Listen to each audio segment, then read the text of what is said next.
কি কাটছে? মানুষ গণনার এই সিস্টেমটার আগের নাম ছিল আদমশুমারি। কি ছিল? হঠাৎ দেখি আদম নাই, হয়ে গেছে জনশুমারি। কিরে ভাই, আদম কই গেল?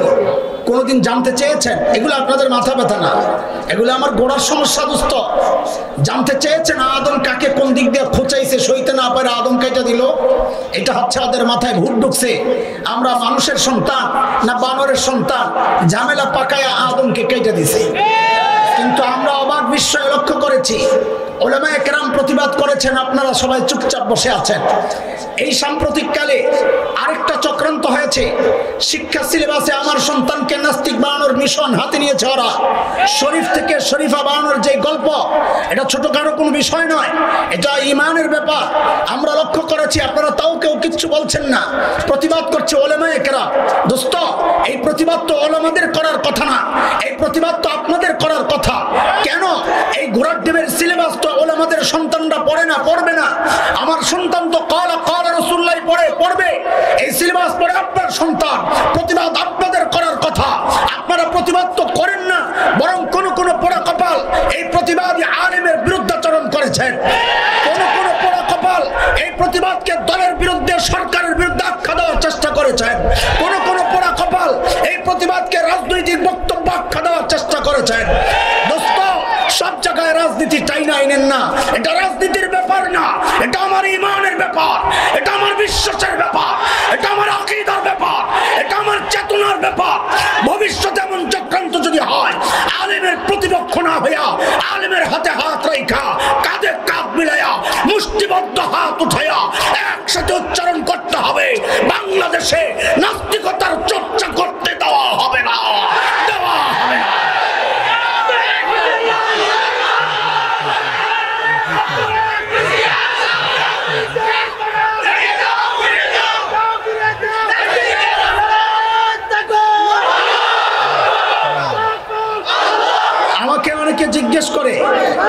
আমাকে অনেকে মজা করে জিজ্ঞেস করে, হুজুর নাস্তিকদের আস্তানা ভেঙে দিলে ওরা যাবে কোথায়?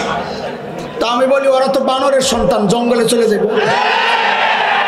এই মানুষের সমাজে ওরা আসছে কেন? এটা তো মানুষের বসবাসের জন্য, জঙ্গলের প্রাণী জঙ্গলে যাক, আমরা মানুষের মতো থাকি। আর যদি মনে করে জঙ্গলে গেলে খাবার পাবে না, বাঘের থাবার শিকার হবে, তো আমাদের কাছে আত্মসমর্পণ করুক, আমরা চিড়িয়াখানা দিয়ে দিই, পচা কলা খাওয়াবো, অসুবিধা নেই। ঠিক আছে না? ইনশাআল্লাহ ঠিক আছে। আবার পেছনে চলেন। সমস্যা কয়টা? সমাধান আল্লাহর হাবিব ওই দুই মৌলিক সমাধান নিয়ে যখন ওই বর্বরদের পেছনে মেহনত শুরু করলেন, আর ওই বর্বরদের পরিচয় এখন পাল্টায় গেছে।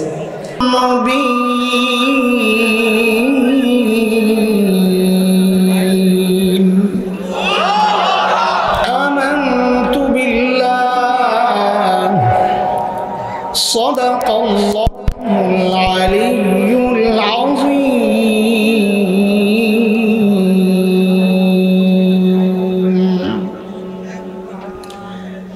ইসলামী সাহিত্য কেন্দ্র ইসাকের উদ্যোগে আয়োজিত চতুর্থ বার্ষিক তাফসীরুল কোরআন মাহফিলের আজকের দ্বিতীয় দিবসের এই মুহূর্তের মুহতারাম সভাপতি, অতিথিবৃন্দ, হযরত উলামায়ে কেরাম, মুরব্বিয়ান আযম, দূর দূরান্ত থেকে আগত ইসলাম প্রিয় সুধী সমাজ, প্রিয় ছাত্র ভাইয়েরা, যুবক বন্ধুরা, পর্দার আড়ালের মা ও বোন, আল্লাহ সুবহানাহু ওয়া তাআলার অশেষ মেহেরবানি, যে মহান মালিক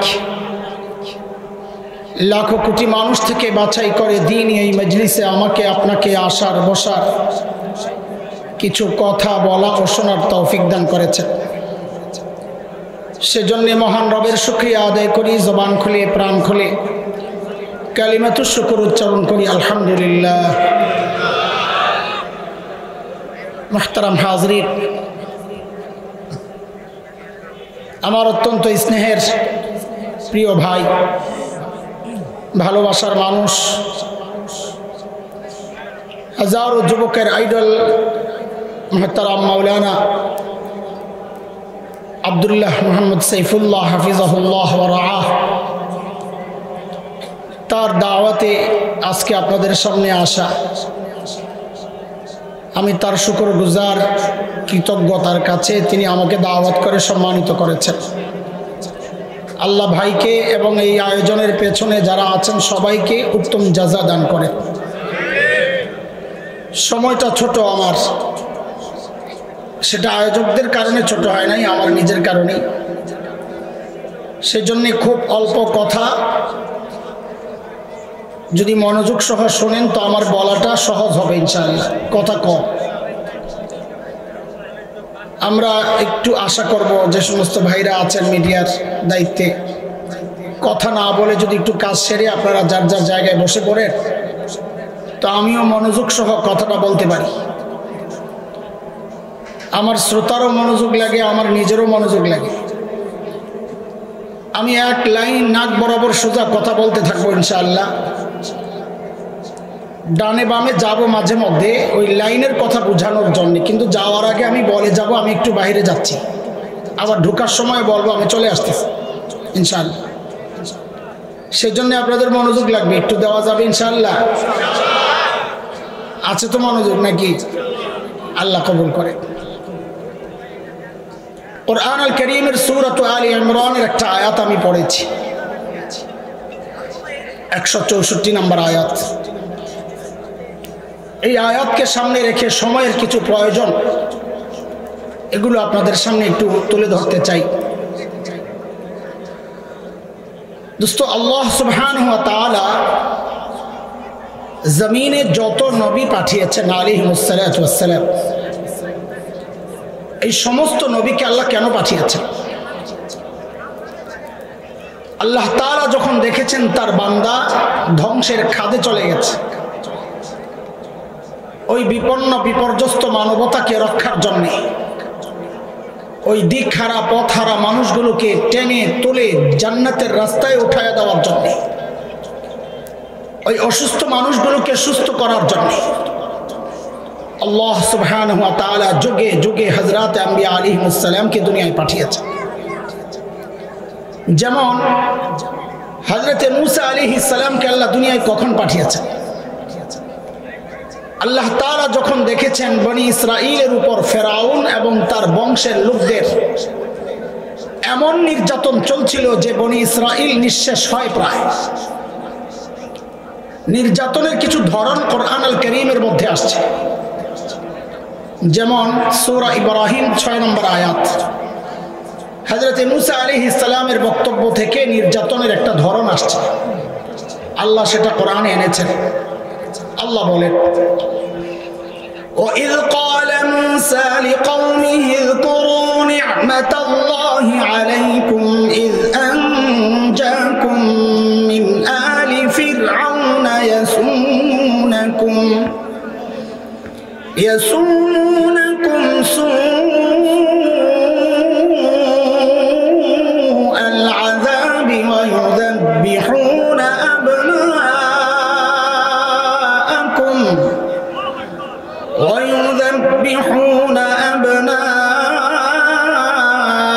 أبناءكم ويستحيون نساءكم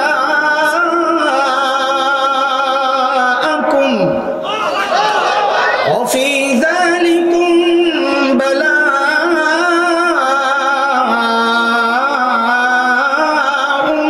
من ربكم عظيم।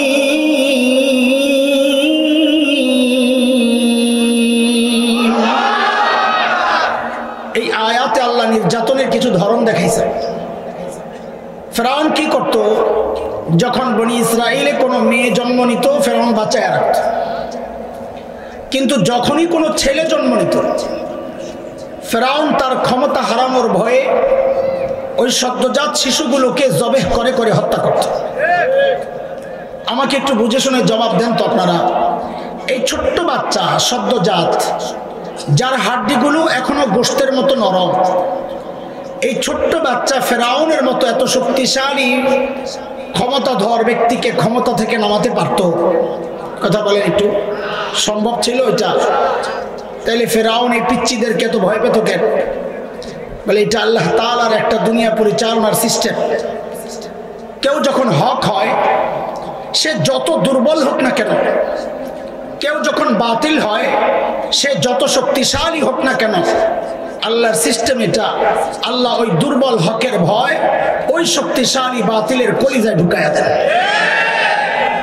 এর এক জ্বলন্ত প্রমাণ হচ্ছে বাংলাদেশের আলেম ওলামা। সারা দুনিয়ার মধ্যে সবচাইতে নিরীহ প্রাণীর নাম বাংলাদেশের আলেম ওলামা। তারপরেও তো আপনাদের ভয়ের শেষ নাই। কেন এত ভয় পান? কি আছে আমাদের কাছে? পকেট চেক করলে পাইবেন একটা তসবিহ আর একটা মিসওয়াক। আর আমার মতো ছাত্র যারা, তাদের পকেটে এক্সট্রা একটা কলম। আরে আমাদের শেখ মুর্শিদ শেখুল ইসলাম আল্লামা আহমদ শফি আনওয়ারাল্লাহু মারকাদা জীবনের শেষ সময়টা, জীবন সায়ান্নে যখন মানুষটা হুইল চেয়ারের মধ্যে সোজা হয়ে বসে থাকতে পারতেন না, কাত হয়ে যেতেন, আল্লামা হাফিজ জুনায়েদ বাবুনগরী নওয়ারাল্লাহু মারকাদা মানুষটা সোজা হয়ে দাঁড়ায় থাকতে পারতেন না, পা কাজ করতো না। অথচ আমরা দেখেছি এই দুর্বল মানুষগুলোর ভয়ে শুধু বাংলাদেশ না, সারা দুনিয়ার মানুষ থাকতো অস্থির। কখন কোনটা ঘটায়া দেয়? কারণটা কি? কারণ আর কিচ্ছু না, কারণ ওই একটাই, এই মানুষগুলো দুর্বল হলে কি হবে? যেহেতু হক ছিলেন, আল্লাহ এই দুর্বল হকের ভয় ওই শক্তিশালী বাতিলের কলিজায় ঢুকাইয়া দিয়েছেন। এবার আপনারা বলেন, এই পর্যন্ত কথা যা বলেছি বুঝেছেন আপনারা? বুঝেছেন? আগানো যায় সামনে। আমি কিন্তু পড়া মুখস্থ করে করে আগাবো। আমার একটা স্টাইল, সবার একটা স্টাইল আছে। আমার ভাইয়ের একটা বয়ানের স্টাইল আছে, আহমদুল্লাহ ভাইয়ের একটা স্টাইল আছে, আমার একটা স্টাইল আছে। আসলে আজকে তিনজন যারা আছি, আমি আহমদুল্লাহ ভাই, এই আব্দুল হাইসাবুল্লাহ, ওই যাই করে টরে একটাও বক্তা না। আপনারা বক্তা যাদেরকে চিনেন, বক্তা বলতে আপনার মাথায় যে একটা সেট আপ হয়ে আছে, আমরা কেউই না। আমার পরিচয়, আমি মাদ্রাসায় পড়াই, বাস ছাত্র যেভাবে পড়াই বয়ান ওইভাবেই করি, একটু একটু করে বুঝায় আগে। আজকেও আপনাদের কাছ থেকে আমি পড়াশোনা, আমি চাই আগা গোড়া, আজকে যা বলবো শুরু থেকে শেষ পর্যন্ত পুরো পড়াটা আমাকে মুখস্থ শোনাইয়া দিবেন ইনশাআল্লাহ। বিশেষ করে মাদ্রাসার ছোট্ট বাচ্চা যারা আছো, আমার যদি পড়াশোনাইতে না পারো, আমি কিন্তু মুরগি বানাই দেবো। খালি এটা একটা ক্লাস, ঠিক আছে ইনশাআল্লাহ? এক লাইনে কথা চলবে ইনশাআল্লাহ। ওই যে বলেছি সোজা কথা বলবো, কিন্তু লাইনের কথা বুঝাইতে মাঝে মাঝে একটু বাইরে যাব, মনে আছে কথা? এই যে এখন একটু বাইরে যাচ্ছি। বলেন, জবাব দেন, সর্বশ্রেষ্ঠ রসুলকে? কি ব্যাপার, ঠকে গেছেন মনে হয়? তো এইটা বলার ঢং হলো একটা ঢাকার এমপি, তার ছেলের যে দাপট, বাপ রে বাপ, কিছু হলে ওই আবে আমার চিনসবে এমপির গোলা খাওয়ালাম। আর আপনি সর্বশ্রেষ্ঠ রসুলের উম্মত হয়ে মিনমিন করে কথা বলেন, গর্বের সাথে বলেন সর্বশ্রেষ্ঠ রসুলকে, আমাদের রসুল মুহাম্মদুর রাসূলুল্লাহ সাল্লাল্লাহু আলাইহি ওয়াসাল্লাম। এটা গর্বের না আফসোসের? তো গর্বের জিনিস গর্বের মতো গর্ব করে বলতে হয়। আচ্ছা ঠিক আছে, এখানে পয়েন্ট একটু কম পাইছেন। আরেকটা প্রশ্ন করি, এটা পুরো অ্যান্সার করতে হবে, তাহলে এভারেজে পাস করাইয়া দিই। বলেন, রোগী যদি ছোট হয়, এই যে আমাদের উপর আজকে সফরের ক্লান্তি ভর করছে, গলা ব্যথা করতেছে, আচ্ছা বলেন তো, এই ছোট্ট রোগের চিকিৎসার জন্য মানুষ কই যায়? এলাকার ডাক্তার না দেশের সবচাইতে বড় ডাক্তার? সাবাস, 100 পাস। কিন্তু রোগী যদি বড় হয় তাইলে কই যায়? এলাকার ডাক্তার না বড় ডাক্তার? কত বড় রোগী যত বড়, মানুষ ডাক্তারও তালাশ করে তত বড়। কথা ঠিক?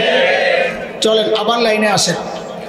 যেহেতু আল্লাহ তাআলা নবীদেরকে দুনিয়ায় পাঠিয়েছেন দুনিয়ার অসুস্থ মানুষের চিকিৎসার জন্য, তো বুঝতে হবে আল্লাহ সুবহানাহু ওয়া তাআলা সব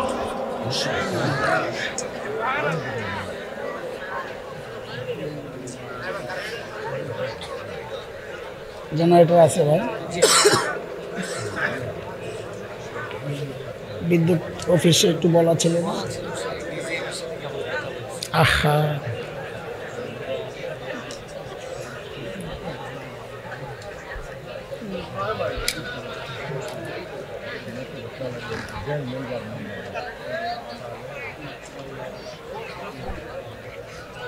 اللهم صل على سيدنا محمد.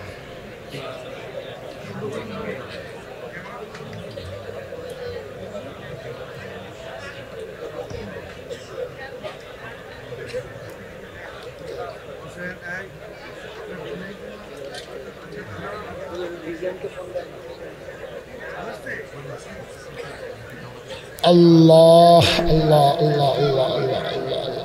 সবাই আমরা একটু আজকারগুলা পড়ি। সুবহানাল্লাহ, আলহামদুলিল্লাহ, লা ইলাহা ইল্লাল্লাহ, সুবহানাল্লাহ, আলহামদুলিল্লাহ, লা ইলাহা ইল্লাল্লাহ, সুবহানাল্লাহ, আলহামদুলিল্লাহ, লা ইলাহা ইল্লাল্লাহ, সুবহানাল্লাহ, আলহামদুলিল্লাহ, লা ইলাহা ইল্লাল্লাহ, লা ইলাহা ইল্লাল্লাহ, লা ইলাহা ইল্লাল্লাহ, লা ইলাহা ইল্লাল্লাহ, লা ইলাহা ইল্লাল্লাহ, লা ইলাহা ইল্লাল্লাহ।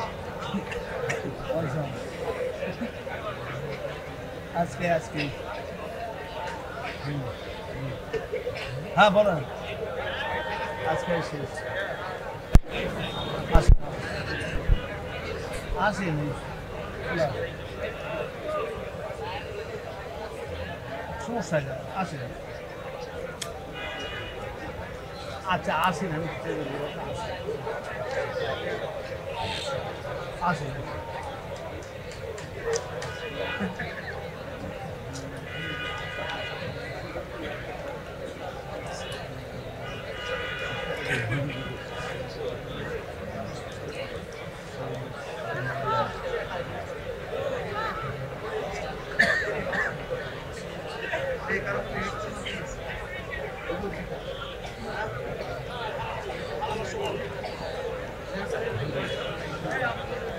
জেনারেটর এতক্ষণ লাগছে না?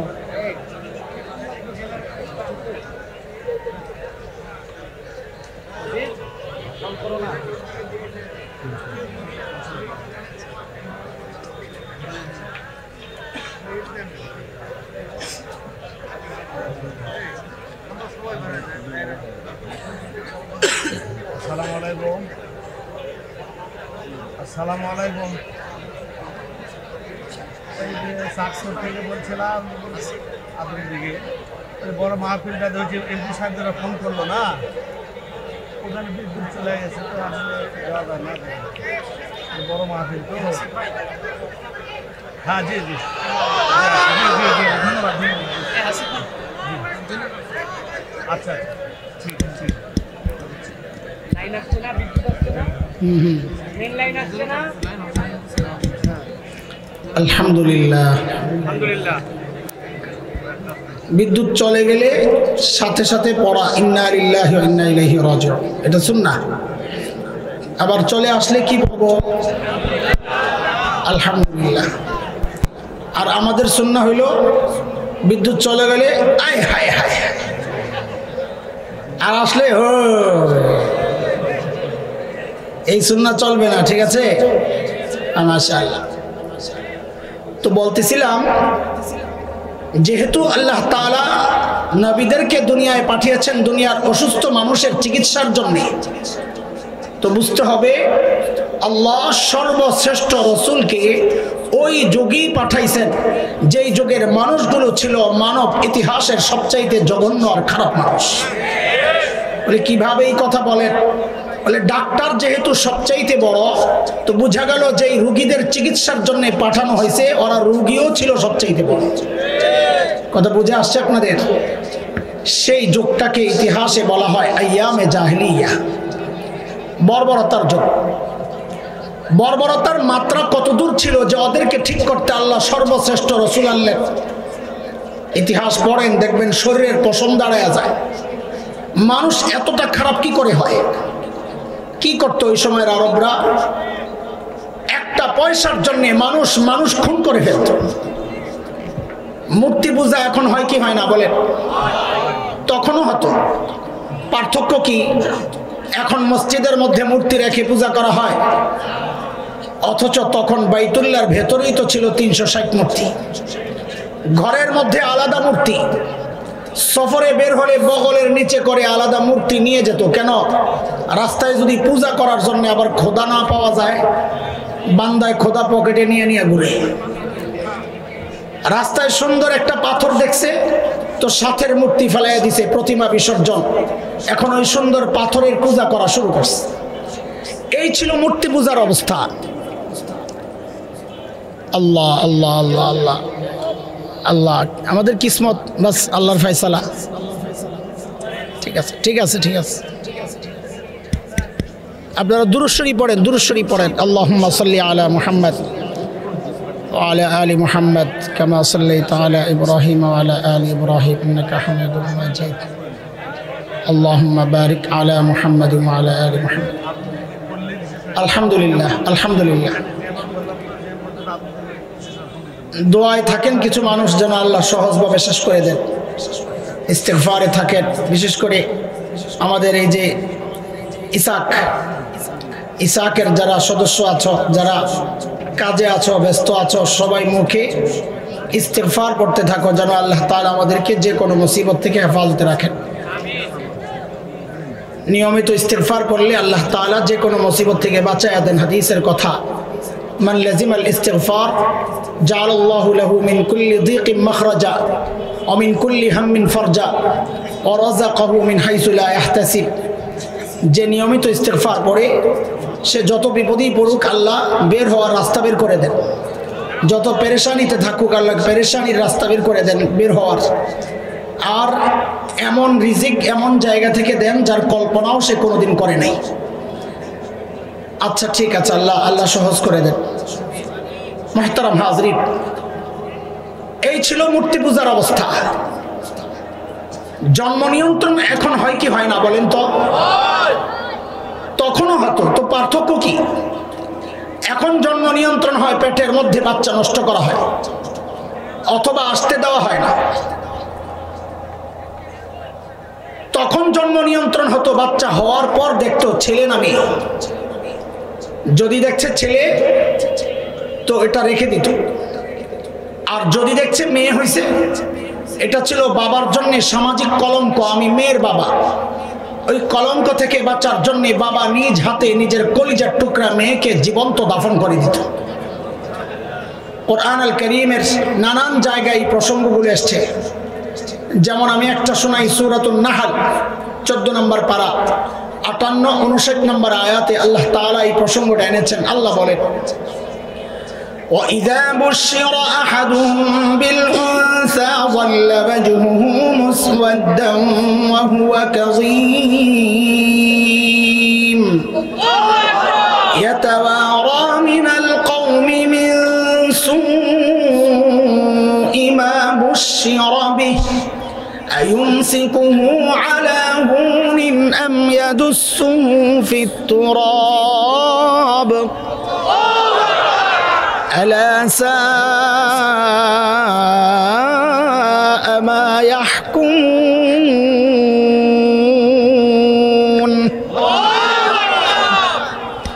মাশাআল্লাহ, আপনাদের আওয়াজ তো আমার চেয়ে বড়। জাযাকুমুল্লাহ, মাশাআল্লাহ, বারাকাল্লাহ। বলেন, সবাই বলেন আলহামদুলিল্লাহ। এগুলো বেশি বেশি বলবেন, কারণ অনেকের কলিজায় লাগে, তো এগুলো বললে যত বেশি উচ্চারণ করা যায়, ঠিক আছে না? কথায় কথায় আল্লাহর নাম উচ্চারিত হবে, ধরতে গেলে বিসমিল্লাহ, হ্যাঁ, কাজ শেষ হইলে আলহামদুলিল্লাহ, ঠিক আছে না? মাসনুন দোয়াগুলো পড়বো, কারণ ইসলাম বিদ্বেষী ওই নোমানদের মতো এই সমস্ত সুবিধাবাদীরা এগুলা শুনলে ওদের কষ্ট লাগে। ইবলিসের কষ্ট যেখানে লাগে ওই কাজটাই আমাদের বেশি বেশি করতে হবে ইনশাআল্লাহ। করবেন তো ইনশাআল্লাহ? আলহামদুলিল্লাহ, জাযাকুমুল্লাহ, বারাকাল্লাহ, হাইয়াকুমুল্লাহ, আমিন, মাশাআল্লাহ।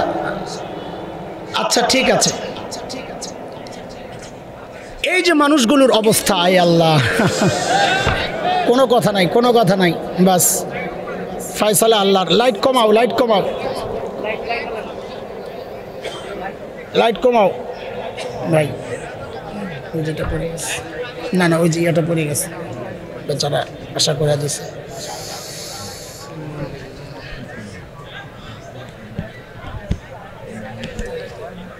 আল্লাহ জানি স্যার, ওদেরকে আমরা বলে রাখছি বিকাল পর্যন্ত হচ্ছে। কীভাবে যে এটা হলো এটা আমাদের মাথায়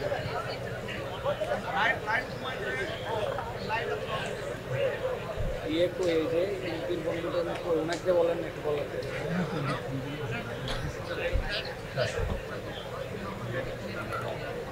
আল্লাহু আকবার।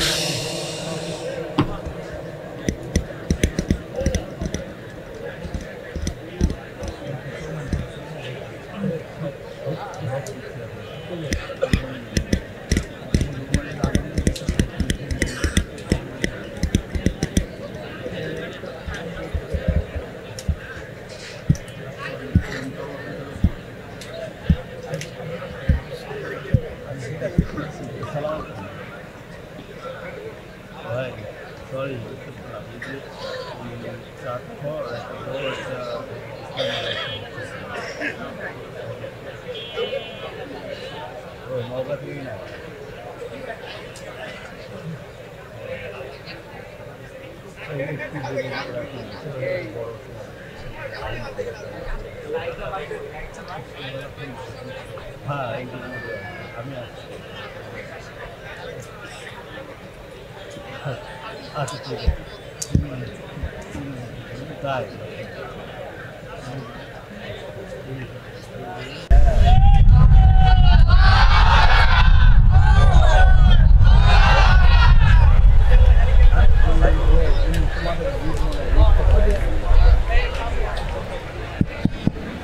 আসে না এটা ঠিক করে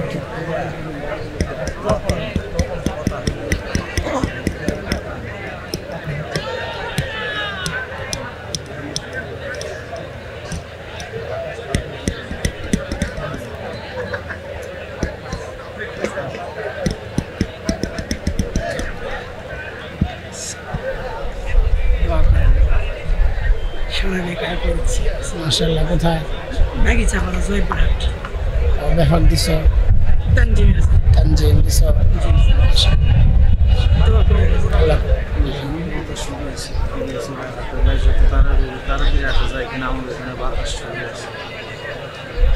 আমরা তো উঠে যেতে একটু অপেক্ষা করে উঠে যাবো।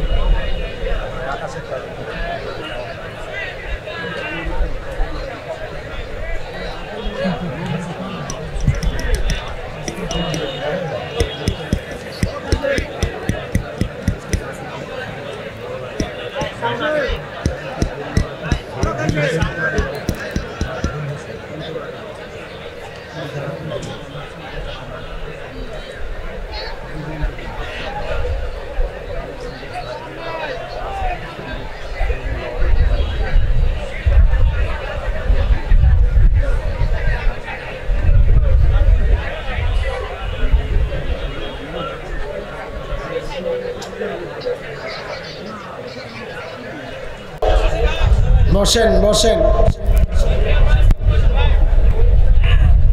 বসেন বসেন পয়সা যান কে হাসুস কে দুইবার বললেই মুসিবত পোলাপান বিবাড়িয়া চলে যায়। আমরা আসি বগুড়ায়, দুইবার বললে চলে যায় কই বিবাড়িয়ায়, হ্যাঁ ব্রাহ্মণবাড়িয়া। আল্লাহ সহজ করে দেন। আল্লাহুম্মা হাওয়ালাইনা ওয়ালা আলাইনা, আল্লাহুম্মা হাওয়ালাইনা ওয়ালা আলাইনা, আল্লাহুম্মা হাওয়ালাইনা ওয়ালা আলাইনা। বলতেছিলাম আরবের সেই ভয়ঙ্কর সময়, আইয়ামে জাহিলিয়াতের কথা, বর্বরদের কথা। মানুষগুলো এতটা খারাপ কেন হয়েছিল, কারণটা কি? আমাদের হাকিমুল ইসলাম কারি তৈয়ব রহমতুল্লাহ আলাইহি বলেছেন, মানুষগুলো এতটা খারাপ হওয়ার পেছনের মৌলিক কারণ ছিল দুইটা। বলেন কয়টা? এগুলো আমার পয়েন্ট, আমি খুব অল্প সময়ে শেষ করতে হবে, অন্য জায়গায় যাব দূরে, ওইভাবেই প্ল্যান করা, এই জন্য অল্পতে আমি কথা শেষ করব ইনশাআল্লাহ। বলেন মৌলিক সমস্যা কয়টা? এক নাম্বার ছিল জাহালত, মূর্খতা, লেখাপড়া ছিল না, মানুষ এতটা খারাপ হয়েছে। দুই নাম্বার ছিল চারিত্রিক অধঃপতন। দেখেন এই দুইটা সমস্যা এতটা ভয়ঙ্কর সমস্যা, একটাও যদি কারো মধ্যে থাকে সেও অপরাধ করে। যেমন একজন ইঞ্জিনিয়ার, সে শিক্ষিত না মূর্খ? কথা বলেন। বলেন এটা বুঝেন না? একজন ইঞ্জিনিয়ার শিক্ষিতরা মূর্খ, অথচ এই জাতি কি দেখলো? ইঞ্জিনিয়ার সাহেব সরকারি কাজের টেন্ডার পেয়ে, বরাদ্দ পেয়ে যখন ব্রিজ বানাইতে গেছেন তো রডের বদলে বাঁশ ঢুকাই দিচ্ছে। আচ্ছা, ও কি জানতো না এখানে রড ঢুকাইতে হয়? কথা বলেন, জানতো না? জানতো না। এরপরে ওই কাজটা কেন করলো? চরিত্র নষ্ট। ওই সময়ের আরবদের না ছিল লেখাপড়া, না ছিল চরিত্র। সমস্যা কয়টা বলেন? আমার সাথে মুখস্থ বলেন, সমস্যা কয়টা? আল্লাহ সুবহানাহু ওয়া তাআলা ওই বর্বর যুগের ওই মৌলিক দুই সমস্যা সংশোধনের জন্য আল্লাহ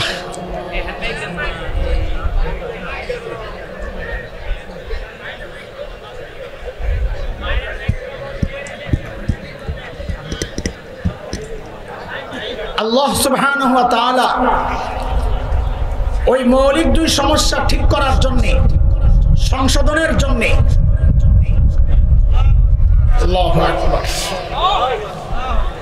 আল্লাহুম্মা হাওয়ালাইনা ওয়ালা আলাইনা, আল্লাহুম্মা হাওয়ালাইনা ওয়ালা আলাইনা, আল্লাহুম্মা হাওয়ালাইনা ওয়ালা আলাইনা।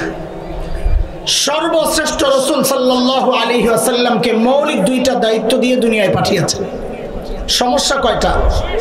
সমাধানও দুইটা। বলেন সমস্যা কয়টা? সমাধান এক। নবী আলাইহিস সালাম নবুয়ত পেয়ে ঘোষণা দিলেন, বুইস্তু মুআল্লিমা, আল্লাহ আমাকে শিক্ষক বানায়া দুনিয়ায় পাঠাইছেন। কি বানায়া? কেন? ওই যে এক সমস্যা মূর্খতা, ওই মূর্খতা দূর করার জন্য। দুই নম্বর, নবী আলাইহিস সালাম বলেন, বুইস্তু লিউতাম্মিমা মাকারিমাল আখলাক, আল্লাহ আমাকে সর্বোচ্চ উন্নত চরিত্র দিয়ে পাঠিয়েছেন। কেন? যেন ওই বর্বর মানুষগুলো, ওই চরিত্রহীন মানুষগুলোর পেছনে মেহনত করে করে ওদেরকে আমি মানব ইতিহাসের শ্রেষ্ঠ চরিত্রবান মানুষ বানাতে পারি। বলেন আমার সাথে আবারও বলেন, সমস্যা কয়টা? সমাধান। দেখেন আপনারা এখানে যারা আছেন, ছোট্ট করে একটা কথা না বললেও নয়। আয় আল্লাহ,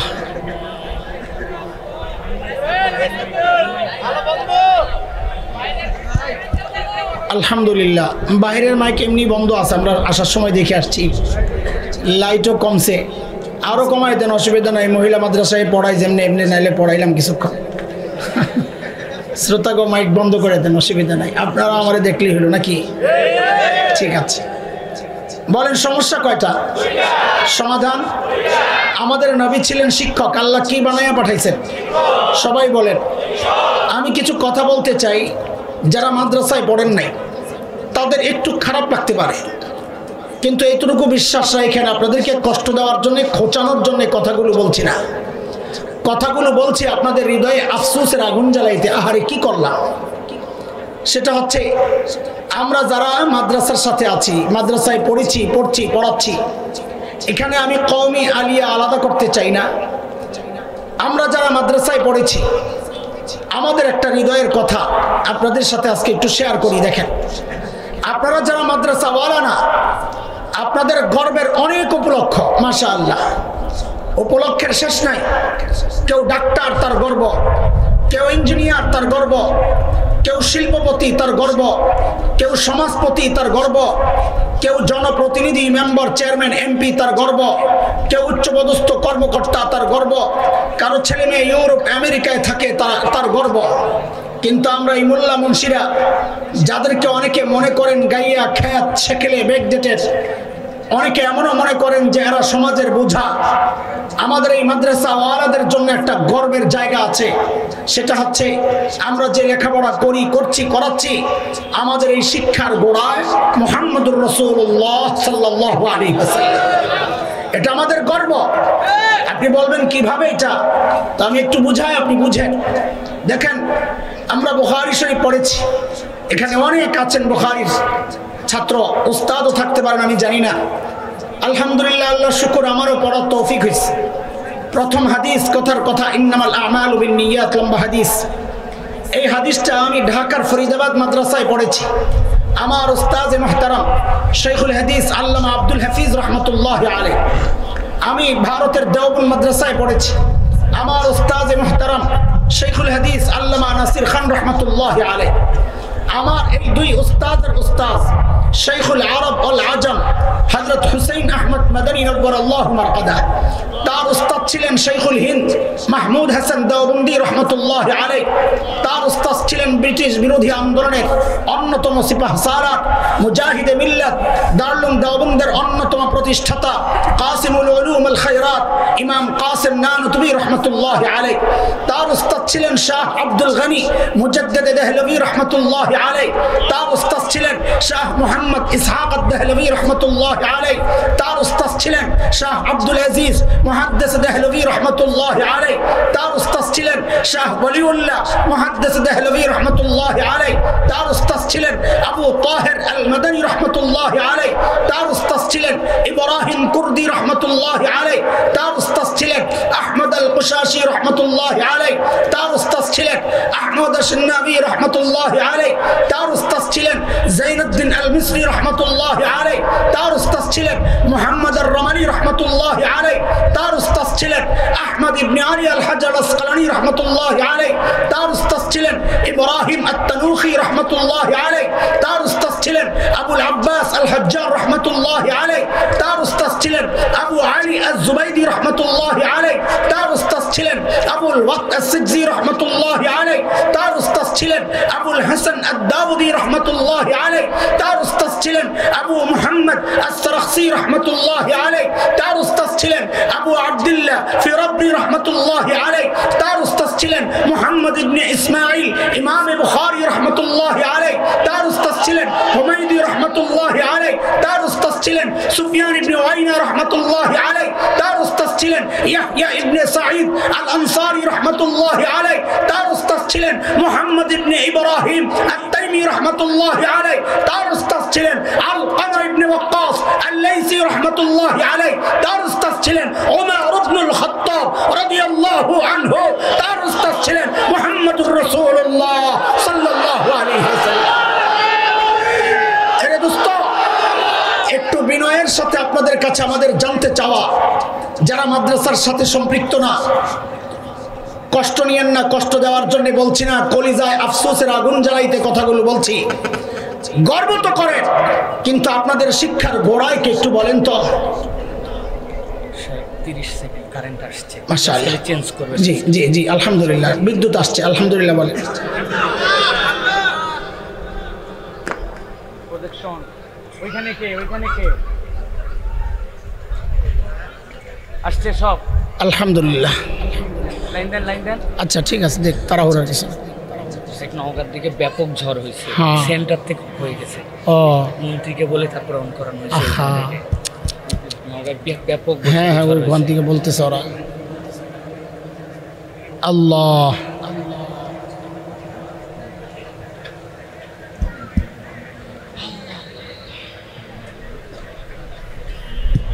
দিছেন।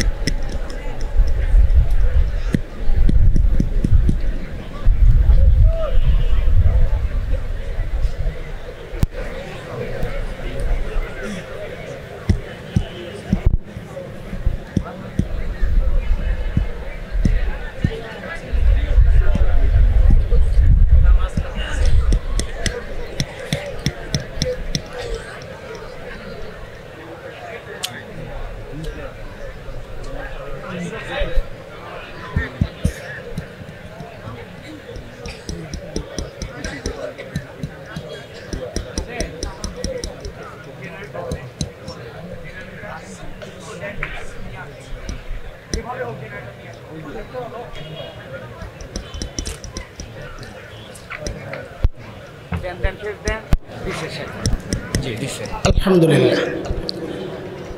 বলতেছিলাম, এই গর্বের পরিচয় দেওয়ার ঠিকাদারি মৌলবীরা আল্লাহর কাছ থেকে নিয়ে নেয় নাই, যার কেউ দিতে পারবে না। পাচ্ছেন না কেন? কোনোদিন জিজ্ঞাসা করেছেন? পারেন নাই। কারণ হচ্ছে, বিশেষ করে ইংরেজদের থেকে আজ পর্যন্ত যারা এমন এক সিলেবাস আপনার সামনে রেখেছে কুচক্রীরা, ওই সিলেবাসে পড়ে এই গর্বের পরিচয়টা দেওয়া যায় না। এক গর্বের পরিচয় থেকে বঞ্চিত করে যাচ্ছে ওরা বহুদিন থেকে। আরেকটা গর্বের পরিচয় থেকে বঞ্চিত করার চক্রান্ত হয়েছিল গত বছর। সেই গর্বের পরিচয়টা কি বলেন? আমরা কার সন্তান? জোরে বলেন, আরো জোরে বলেন। না, আজকে থেকে আর আদম আলাইহিস সালামের সন্তান বলবেন না, আজকে থেকে বলবেন আমরা নবী আদমের সন্তান। বলেন, ঠিক করে বলেন, কার সন্তান? বলে হঠাৎ করে নবী বানালেন কেন? ওরা কাটাকাটি শুরু করছে, আমরাও বাড়াইতে থাকবো। কি কাটছে? মানুষ গণনার এই সিস্টেমটার আগের নাম ছিল আদমশুমারি। কি ছিল? হঠাৎ দেখি আদম নাই, হয়ে গেছে জনশুমারি। কিরে ভাই, আদম কই গেল? কোনোদিন জানতে চেয়েছেন? এগুলো আপনাদের মাথা ব্যথা না, এগুলো আমার গোড়ার সমস্যা দোস্ত। জানতে চেয়েছেন আদম কাকে কোন দিক দিয়ে খোঁচাইছে, সইতে না পারে আদম কাইটা দিল? এটা হচ্ছে ওদের মাথায় ভূত ঢুকছে। আমরা মানুষের সন্তান না বানরের সন্তান, ঝামেলা পাকায়া আদমকে কেটে দিছে। কিন্তু আমরা অবাক বিস্ময়ে লক্ষ্য করেছি, উলামায়ে কেরাম প্রতিবাদ করেছেন, আপনারা সবাই চুপচাপ বসে আছেন।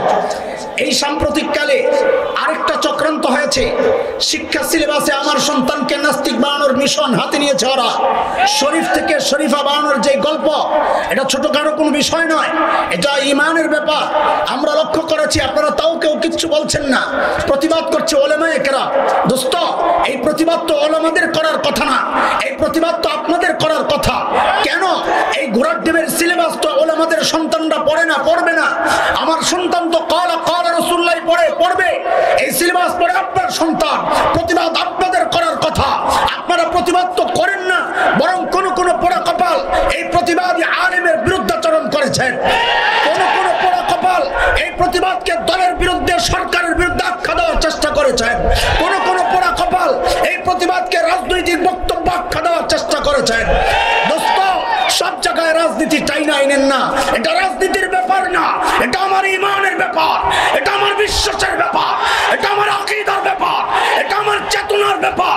ভবিষ্যতে এমন চক্রান্ত যদি হয়, আলেমের প্রতিপক্ষ না হইয়া আলেমের হাতে হাত রাইখা, কাঁধে কাঁধ মিলাইয়া, মুষ্টিবদ্ধ হাত উঠাইয়া একসাথে উচ্চারণ করতে হবে, বাংলাদেশে নাস্তিকতার চর্চা করতে দেওয়া হবে না, দেওয়া হবে না।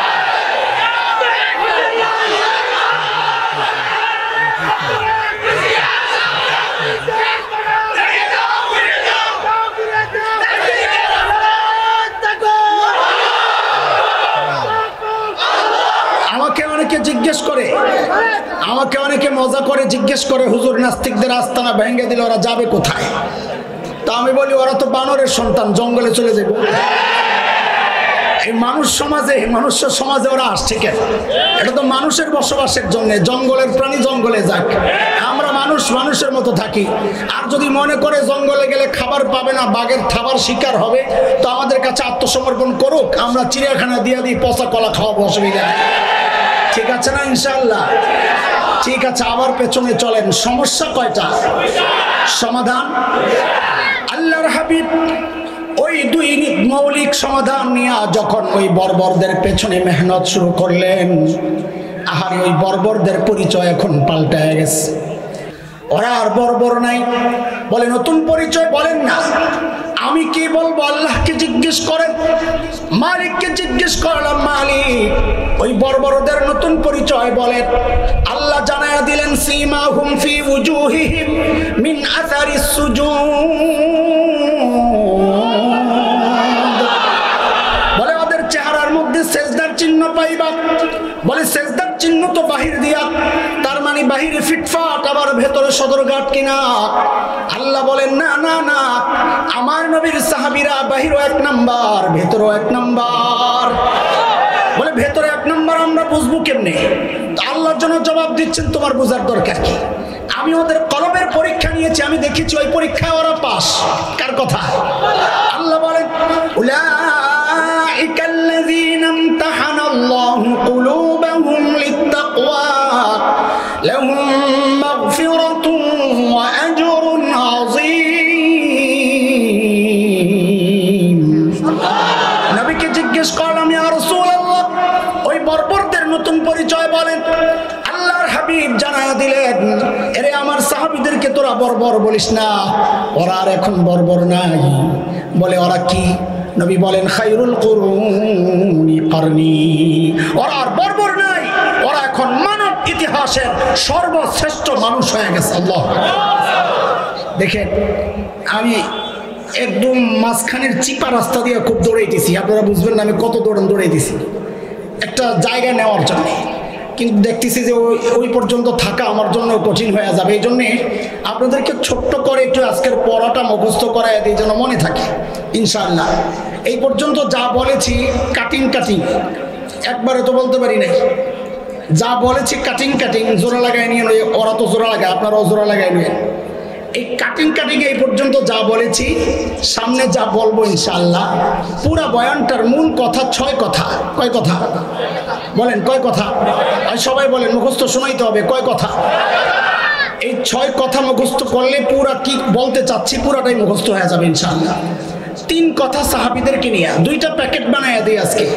এই মোল্লা, বয়ানের পরে তো খিচুড়ি নাই, বিরিয়ানি নাই, প্যাকেট নাই, প্যাকেট আছে নেওয়ার জন্য কিছু সহযোগিতা। ও হায়, কি শুকনো ওয়াজ শুনতে আসছে। ডেকচির নাড়াচাড়া না পড়লে তো ওয়াজ ওঠে না, তাই না? আবার ঠিক বলে আমরা বয়ানের প্যাকেট ধরাই দেবো ইনশাআল্লাহ। আজকে 2টা প্যাকেট দিচ্ছি। কয় প্যাকেট? আজকে ওয়াজের 2 প্যাকেট নিয়ে বাড়ি চলে যাবে ইনশাআল্লাহ। 3 কথা সাহাবীদেরকে নিয়ে। কয় কথা যেন মোট?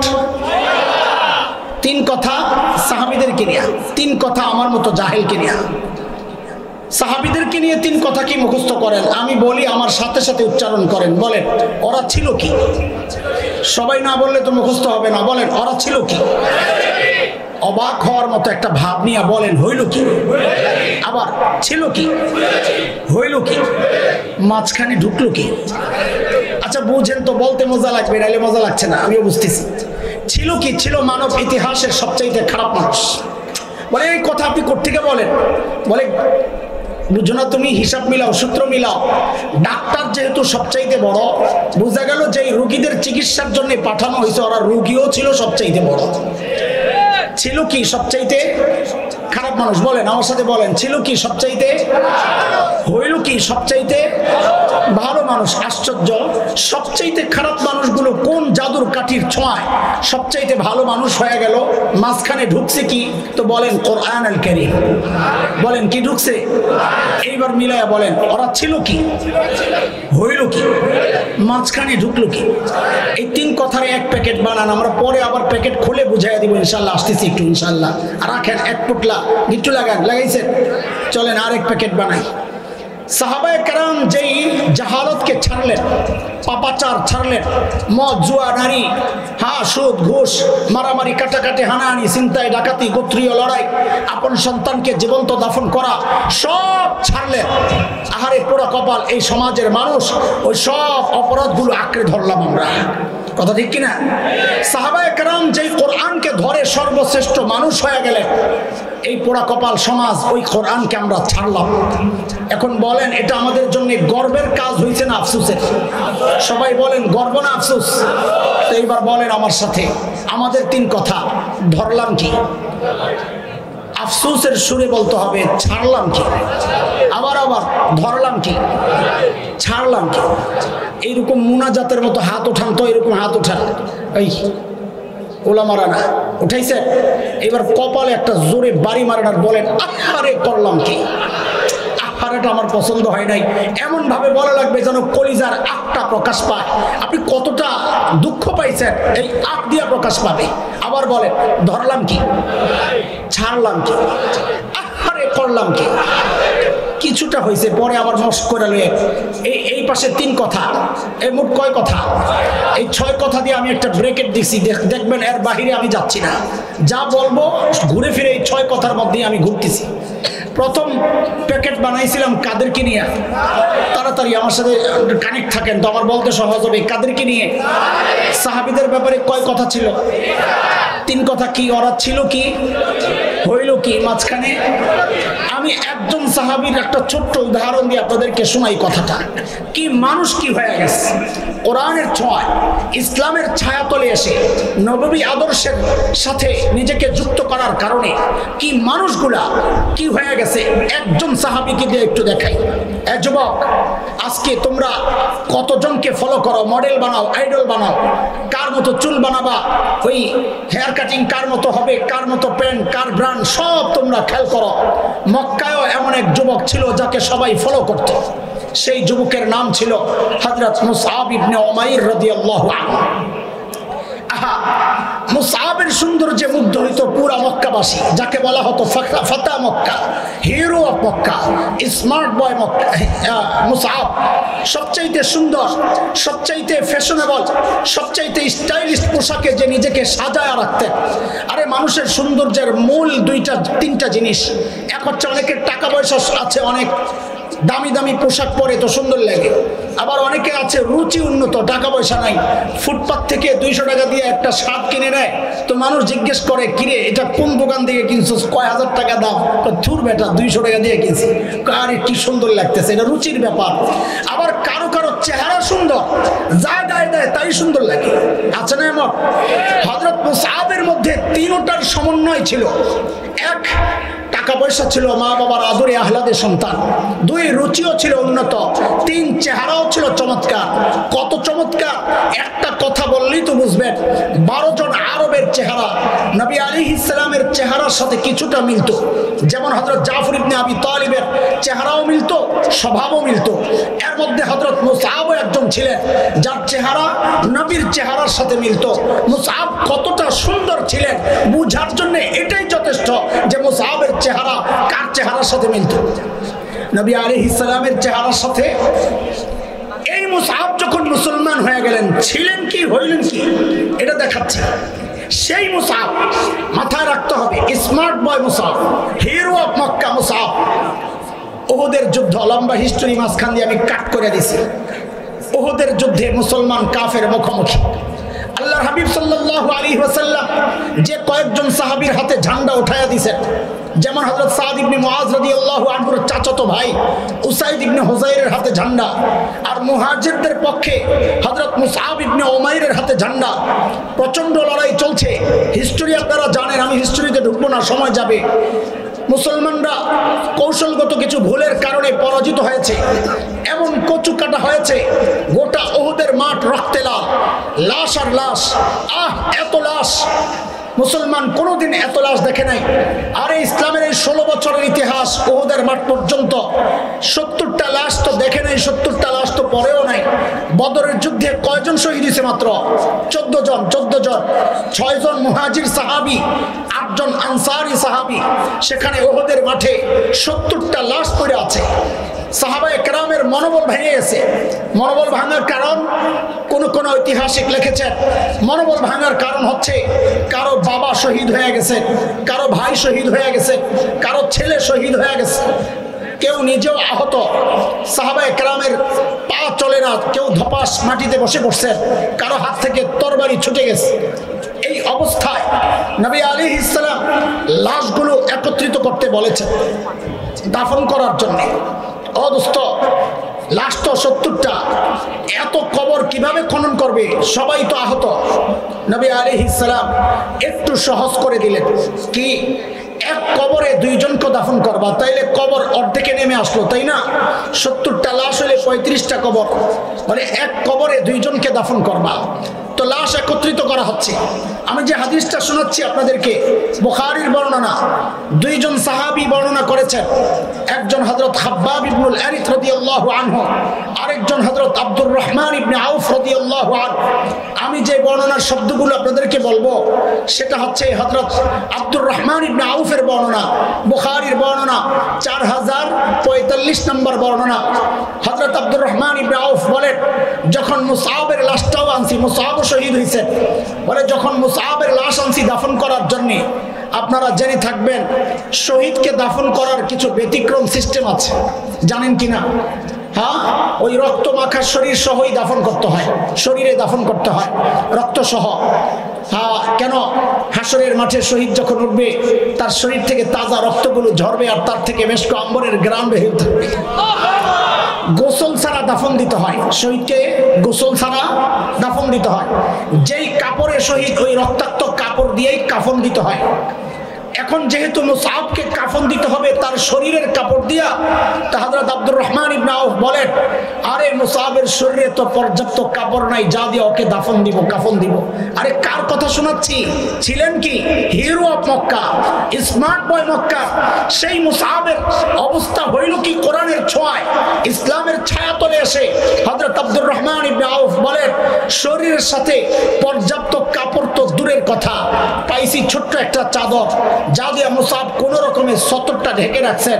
হযরত আব্দুর রহমান ইবনে আউফ পুরা বর্ণনা দিচ্ছেন এইভাবে, শব্দগুলো এমনই যে এত ছোট, ধরেন আমার ডান পাশের হাতলটা মাথা মুসাবের, বাম পাশের হাতলটা পা। হযরত আব্দুর রহমান ইবনে আউফ দেখান নাই, আমি বুঝানোর জন্য আপনাদেরকে দেখাইতেছি। হযরত আব্দুর রহমান ইবনে আউফ বলেন, আহা আয় মুসাব। হযরত আব্দুর রহমান ইবনে আউফ বলেন, মুসাবের চাদরটা এত ছোট, ইন গুত্তিয়া বিহা রাসু বাদাত রিজলাহ ওয়া ইন গুত্তিয়া বিহা রিজলাহ বাদা রাসু। আহা, মুসাবের মাথাটা যখন ওই চাদর দিয়ে ঢাকতে যায় তো মুসাবের পা খালি হয়ে যায়, আর যখনই পা ঢাকতে যায় তো মুসাবের মাথা খালি হয়ে যায়। হযরত খাব্বাব বলেন, দৌড়ে গেলাম নবী আলাইহিস সালামের কাছে, ইয়া রাসূলুল্লাহ, মুসাবের তো এই অবস্থা, ওর মাথা ঢাকলে পা খালি হয়, পা ঢাকলে মাথা খালি হয়, এখন কি করব? তো আল্লাহর হাবিব বলেন, মুসাবের মাথাটা ঢেকে দাও, ওর পায়ের উপর ইসখির ঘাস, আরবের এক রকমের ঘাস, ওই ঘাস দিয়ে ওর পাটা ঢেকে দাও। আহারে যুবক, এখন তো ব্র্যান্ডের শার্ট ছাড়া তোমার চলে না, এখন তো ব্র্যান্ডের মোবাইল ছাড়া তোমার চলে না, এখন তো ব্র্যান্ডের প্যান্ট ছাড়া তোমার চলে না। অথচ সাহাবীর আমল তোমার আমলের ব্র্যান্ড হওয়ার কথা ছিল, সাহাবীর তাকওয়া তোমার আমার তাকওয়ার ব্র্যান্ড হওয়ার কথা ছিল, সাহাবীর কুরবানি তোমার আমার কুরবানির ব্র্যান্ড হওয়ার কথা ছিল। যুবকদেরকে কি বলবো, আমরা বুড়ারাই বা কতটা ভালো, চুল পাকতে পাকতে সাদা হয়ে গেছে, এখনো গুনাই ছাড়তে পারি না, দাড়ি পাইকা সাদা হয়ে গেছে, এখনো গুনাই ছাড়তে পারি না। বাবা জিজ্ঞেস করি, ছাড়বেন কবে গুনাহ? ও বাবা ছাড়বেন কবে জিজ্ঞেস করি। যুবক, তোমাকেও বলি, তুমি কি ভেবেছো আল্লাহ তোমাকেও দাড়ি পাকা পর্যন্ত সময় দিবেন, চুল পাকা পর্যন্ত সময় দিবেন? হ্যাঁ না রে বাপ না। কত বাবাকে দেখলাম এই জীবনে সন্তানের লাশ কাঁধে নিয়ে যাইতেছে, আরে কে জানে কার কখন ডাক চলে আসে, কে জানে এই মজলিসেও এমন কেউ আছে যার খবর নাই, সে বসে আছে এখানে কিন্তু তার কাফনের কাপড়টা চলে আসছে দোকানে। কে জানে কালকে খবর পাইতে পারে বয়ান করে গেল হাসান জামিল তো দুনিয়ায় নাই। কোন ভরসায় এমন নিশ্চিন্ত জীবন যাপন করছে, কোন ভরসায় দিন থেকে এত দূরে সরে আছে, সারাক্ষণ শুধু গুনাহ আর গুনাহ, হয় চোখ গুনাহ করতেছে, না হয় কান গুনাহ করতেছে, না হয় জবান গুনাহ করতেছে। আরে কার নাফরমানি চলতেছে এইভাবে? কার? ওই মালিকের যিনি আমাকে এত ভালোবাসেন, তাই না? এত ভালোবাসেন যেই মালিক, সেই মালিকের ভালোবাসার প্রতিদান এটা প্রতি মুহূর্তে গুনাহ করা, তাই না? মালিক কত ভালোবাসে, আমি একটু পড়লেই কলিজা ফেটে যায়। আরে মাহফিল শেষ রাত 3টা 4টা, তো তালা খুলে ঘরে ঢুকেই দেখতাম বাচ্চারা ঘুমাচ্ছে, বিবি ঘুমাচ্ছে, একজন মানুষ সজাগ। কখনো 9 তলায় বাসা ছিল, কখনো দেখতাম ওই জানালার কাছে যায় দাঁড়ায় আছে নিচের দিকে তাকায়া, কখন যায় পাইতাম সেজদায় কাঁদতেছে, কখন যায় পাইতাম হাত উঠাইয়া কান্না করতেছে, কখন দেখতাম যায় ঘরের মধ্যে অস্থির পায়চারি করছে। তো যায়া জিজ্ঞেস করতাম, মা ঘুমান না আপনি? তো মা কি জবাব দিতেন? বাবা বাহিরে যতক্ষণ থাকো ঘুম তো আমার আসে না। এর নাম তো ছিল মা। এরে যুবক, এরে বাবা, এরে মা, আমি ছোট্ট করে একটু জিজ্ঞেস করি আপনাদেরকে, আমাকে বুঝে শুনে জবাব দিয়ে। এই যে মার কলিজা এত মায়া, কারণটা কি বলেন তো? মা আমার চোখ বানাইছেন সেই জন্যে, কথা বলেন।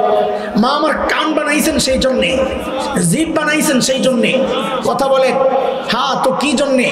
মা কি বানাইছেন একবারে বলেন তো, একবারে আমাকে জবাব দেন। মা কি বানাইছেন? কিছুই বানান নাই। অল্প কয়েকদিন ভাড়াটিয়ার মতো পেটে ধারণ করেছেন, হওয়ার পরে লালন করেছেন, তাতেই মার কলিজায় এত মায়া। মা কিচ্ছু বানান নাই, তাতেই মার কলিজায় এত মায়া। আহ আহ, তাইলে যেই আল্লাহ আমার চোখ বানাইছেন, ওই আল্লাহর কত মায়া।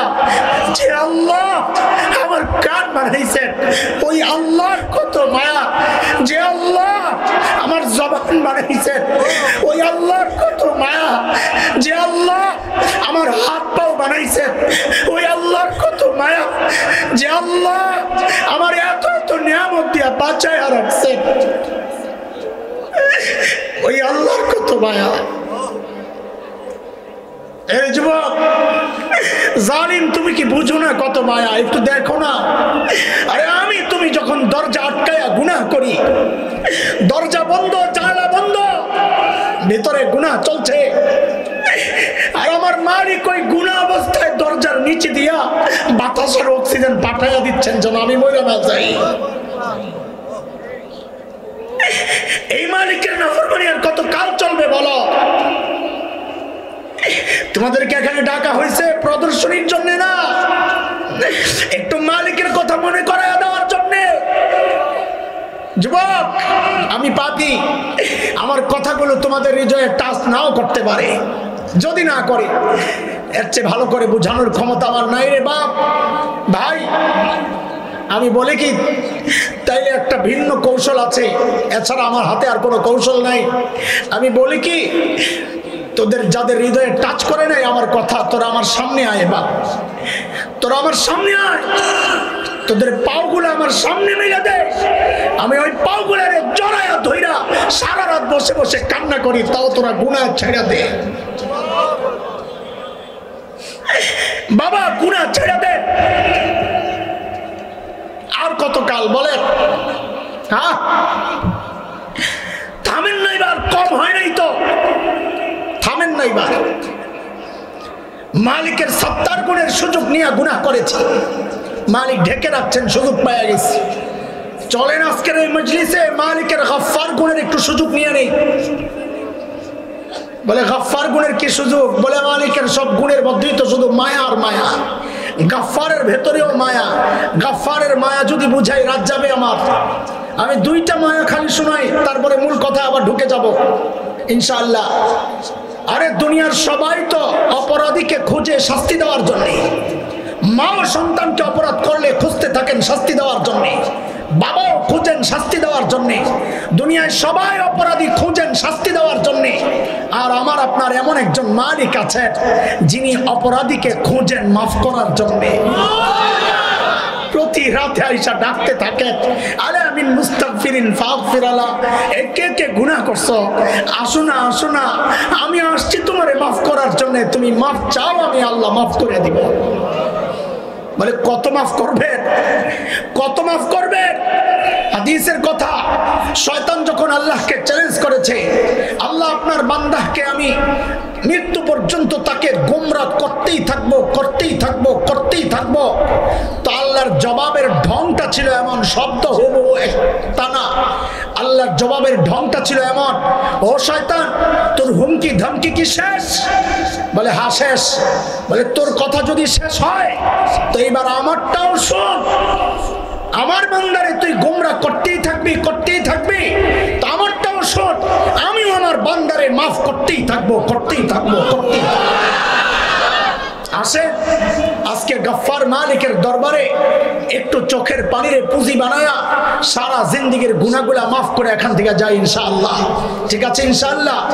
চলেন আমরা আবার চলে আসি। ওই যে সাহাবায়ে কেরামের পরিবর্তন ছিল মানব ইতিহাসের সবচাইতে খারাপ, হয়ে গেল সবচাইতে ভালো। আবার আমার সাথে যুক্ত হন আপনারা, বলেন এই পরিবর্তনটা কিসের ছোঁয়ায়?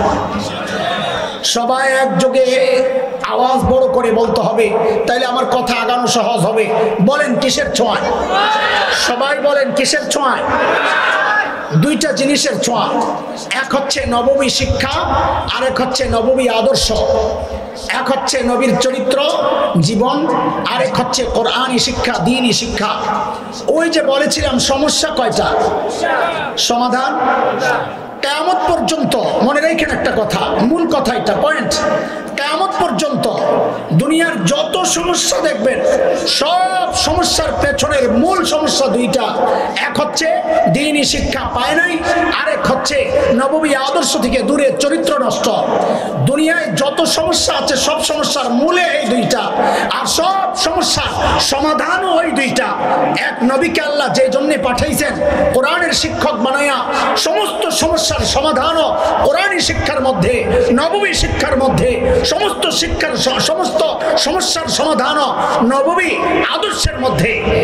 এই আমাকে আমাকে একটু জবাব দেন আপনারা, সাহাবায়ে কেরাম যে কোরআন ধরে সর্বশ্রেষ্ঠ মানুষ হয়েছেন, ওই কোরআন কি আল্লাহ আসমানে উঠায় নিছেন? আমাকে জবাব দেন, আছে কোরআন? ও একটু দুর্বল হয়ে গেছে, তাই না? হ্যাঁ, পাওয়ার নষ্ট হয়ে গেছে। তাইলে আমাদের ওই তিন কথা বের করেন, সাহাবীদের তিন কথা শেষ ছিল কি, হইল কি? এই পরিবর্তন কিসের ছোঁয়ায়? মাঝখানে কি ঢুকছে বলেন, কিসের ছোঁয়ায়?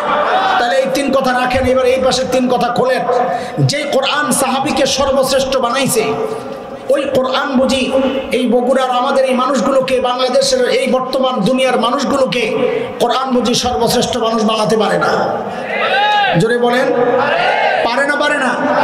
কে কে বিশ্বাস করেন এটা? কোরআন মানুষকে সর্বশ্রেষ্ঠ মানুষ বানায়, কে কে বিশ্বাস করেন? আমিও করি। আল্লাহু আকবার। হাত নামান। বুঝে শুনে হাত উঠেছে? তাহলে আরেকটা প্রশ্ন করি, বুঝে শুনে জবাব দিয়ে। কে কে নিজের আপনজন সন্তানকে সর্বশ্রেষ্ঠ মানুষ বানাতে চান? মাশাআল্লাহ, আমিও চাই। হাত নামান। রাগ করেন না, আমি শুরুতেই বলেছি আপনাদেরকে কষ্ট আর খোঁচানোর জন্য কথাগুলো বলছি না, হৃদয়ে আফসোসের আগুন জ্বালাইতে বলছি।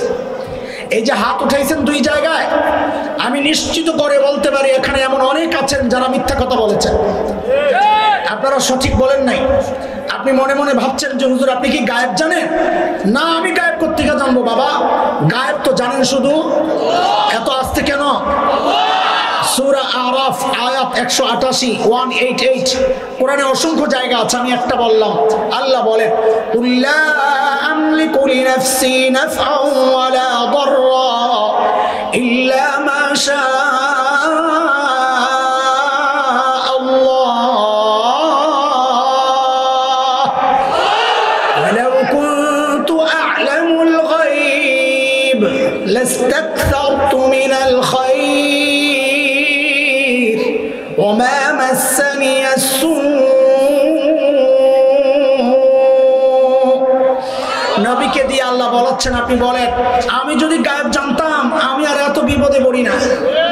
আমি যদি গায়েব জানতাম যা ভালো কিছু আছে সব কিছুই আমি কানেক্ট করে নিতে পারতাম। এত বিপদে কেন পড়ছি আমি জানতাম না ওখানে বিপদ আছে। তার মানে কি নবী গায়েব জানতেন? জোরে বলেন, গায়েব শুধু জানেন কে? হ্যাঁ, নবী গায়েবের খবর দেন, আল্লাহ জানান সেটা খবর দেন। যাই হোক, আমিও গায়েব জানি না, প্রশ্নই আসে না, কিন্তু আমি এই সমাজ তো জানি। এই সমাজের আলো বাতাসে আমার বেড়ে ওঠা, এই সমাজের ডাল ভাত খেয়েই তো আমি বড় হয়েছি। এই সমাজের মানুষের গতিপথ স্বভাব চরিত্র আমার জানা। সেই জানা থেকে আমি বলছি, দুই জায়গায় যে আমরা হাত উঠাইছি এখানে আমরা অনেকেই মিথ্যা বলেছি। বলে কেমনে? আপনারা দ্বিতীয়বার হাত উঠাইছেন কোন কথার উপর? যে আপনারা সবাই আপনাদের সন্তানকে সর্বশ্রেষ্ঠ মানুষ বানাতে চান, তাই না? হাত উঠাইছিলেন? আমার সাথে জবাব দেন, হাত উঠাইছেন? আগের বার হাত উঠাইছিলেন সর্বশ্রেষ্ঠ বানায় কোরআন। এইবার মিলাইয়া দেখেন তো আপনার কথা ঠিক আছে কিনা। দুই হাত ওঠানো। আপনি বললেন সন্তানকে সর্বশ্রেষ্ঠ বানাতে চান, শুরুতেই স্বীকার করলেন সর্বশ্রেষ্ঠ বানায় কোরআন। তাহলে আমাদের জিজ্ঞাসা, যদি আপনার এই দুই কথাই ঠিক থাকে তো সন্তানকে সর্বশ্রেষ্ঠ বানাইতে সন্তানকে তো কোরআনই শিক্ষা দেওয়ার কথা ছিল। সেই কোরআনই শিক্ষা না দিয়ে আপনি দিচ্ছেনটা কি? তার মানে মিথ্যা বলছেন। ঠকেছেন না জিতেছেন? একটু দিল থেকে বলেন তো। সন্তানকে দিন না শিখায় ঠকেছেন না জিতেছেন? জোরে বলেন। এটা বলতেও খারাপ লাগতেছে না? তা আমরাই বলি, আমাদেরটাই শোনেন পাইছি যেহেতু। আলহামদুলিল্লাহ, আমরা দিন শিক্ষায় শিক্ষিত হয়ে আমরাও ঠকি নাই, আমাদের বাবা মাও ঠকেন নাই। মাওলানাকে তার বাবা আলেম বানায় কি ঠকাইছেন? মাওলানার বাবা ঠকছেন? মুহাদ্দিস সাহেব হুজুর ঠকছেন? আমারটা বলি, আমি ছোট মানুষ, আমাকে আমার বাবা মা মাদ্রাসায় পড়ায় কি ঠকাইছেন? কেন? কেন বললে বলবেন নিজের ঢোল নিজে পিটাইতেছে, আমারটা বাদ। আমার বাবা মারটাই বলে। দেখেন, আমাদের তো যে জীবন, প্রতিদিন 3টা 4টা করে প্রোগ্রাম, 5টাও করতে হয়।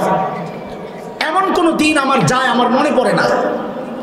ঈদের দিনও তো ছুটি না, ঈদের নামাজ পড়াইতে হয়। এমন কোনো দিন আমার যায় আমার মনে পড়ে না যেদিন দোয়ায় বলি না রব্বির হামহুমা কামা রব্বায়ানি সগীরা।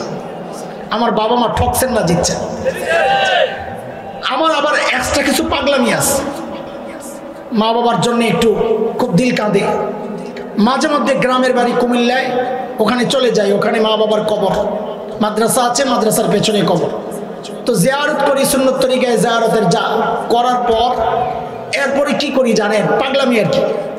দুইজনের কবর একসাথে, তো দুইজনের মাথার কাছে যায় চুপচাপ বসি আর চিন্তা করতে থাকি, আহারে এখন তো মন চাইলেই মাথায় একটু তেল লাগাইতে পারতেছি না, মন চাইলেই তো একটু মাথাটা টিপে দিতে পারতেছি না, চলে গেছেন দূরে, চাইলেই তো একটু হাত পাও টিপে দিতে পারতেছি না। যেই পাওগুলো আমার বাবা ব্যথা করছেন আমার ভবিষ্যতের কথা চিন্তা করে, হ্যাঁ এখন তো চাইলেই একটু এই শীত গেল একটা কম্বল দিয়ে দিতে পারতেছি না। তো কি করি? ওই দুইজনের মাথার কাছে বসে বসে ওস্তাদকে যেমন পড়াশোনাইতাম কোরআন শরীফ, ওইভাবে বসে বসে কিছুক্ষণ তিলাওয়াত করি। এটা মনের আবেগ। তিলাওয়াত করে ওঠার সময় শুধু চোখের পানি ফেলে ফেলে আল্লাহকে বলি, সবসময় এই আমলটা করি, ও আল্লাহ এই যে তোমার কালামের তিলাওয়াত করলাম, ও মালিক এই মানুষগুলোর উসিলায় তারা আমাকে কোরআন শিখাইছেন তাই এখন তিলাওয়াত করি। ও মালিক দুনিয়া থেকে বিদায় নেওয়ার সময় আমাকে যারা তোমার সাথে জুড়ে দিয়ে গেছেন, ও আল্লাহ আজকে তোমার কাছে আমার চাওয়া তারা আজকে বড় অসহায় একা, তারা যেন তোমার রহমত থেকে বিচ্ছিন্ন না হয়ে যায়।